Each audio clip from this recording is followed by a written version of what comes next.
Bonjour à tous.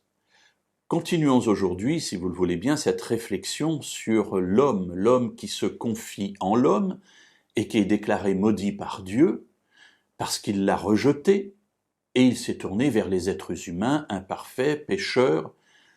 Et puis de l'autre côté, qu'y a-t-il? Dans le livre de Jérémie, au chapitre 17 et au versets 7 et 8, Dieu continue en disant « Béni soit l'homme qui se confie en l'Éternel et dont l'Éternel est l'assurance. » Comme souvent dans la Bible, on a une opposition entre d'un côté celui qui est maudit et puis de l'autre côté celui qui est béni. Alors celui qui est béni, c'est celui qui se confie en l'Éternel et dont l'Éternel est l'assurance dans ma traduction, et le mot assurance ici vient encore du mot confiance. On pourrait traduire « Béni soit l'homme qui se confie en l'Éternel et dont l'Éternel est la confiance ». Voilà, l'Éternel, c'est celui en qui je me confie.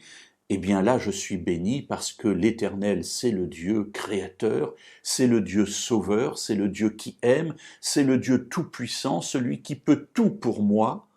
Et quand je me confie en un tel personnage, eh bien, je ne peux être qu'heureux. Continuons, si vous le voulez bien, ce que Dieu dit. Alors, pour le premier homme, il avait été dit qu'il est comme un genévrier dans la steppe, il ne voit pas le bonheur, il est comme les lieux brûlés du désert, il est comme une terre salée. Vous voyez, une terre salée ne produit pas de fruits, ne produit pas de récolte, elle est impropre à la culture et donc elle ne peut être habitée.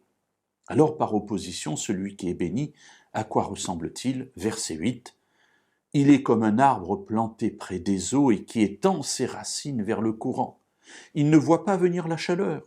Son feuillage reste verdoyant. Dans l'année de la sécheresse, il est sans inquiétude.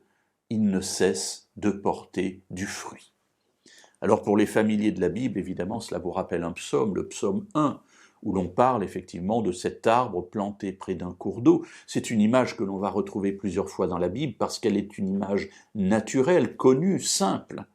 Effectivement, celui qui se confie en Dieu est comme un arbre planté près de l'eau. Et un arbre planté près de l'eau, eh bien on sait qu'il ne séchera jamais parce qu'il aura toujours de quoi se nourrir. Ses racines vont vers l'eau et elles vont pouvoir enrichir, faire grandir cet arbre. Son feuillage reste verdoyant, sécheresse, chaleur du jour, peu lui importe, il est sans inquiétude, il continue à porter du fruit. Alors mes amis, oui, ne méprisons pas l'aide que les êtres humains peuvent nous apporter. Ils sont parfois les envoyés de Dieu pour venir nous aider, nous soutenir, nous encourager dans les difficultés, apporter des solutions. Ce sont plus exactement les bras de Dieu dans notre humanité. Mais voyons-les toujours comme étant ceux que Dieu envoie, mais ne nous confions jamais dans l'être humain au détriment de Dieu. En revanche, en nous confiant en Dieu, lui utilisera tous les moyens dont il dispose, et il en a beaucoup, pour qu'au bout du compte, nous puissions nous dire « Nous avons été bénis de l'Éternel ».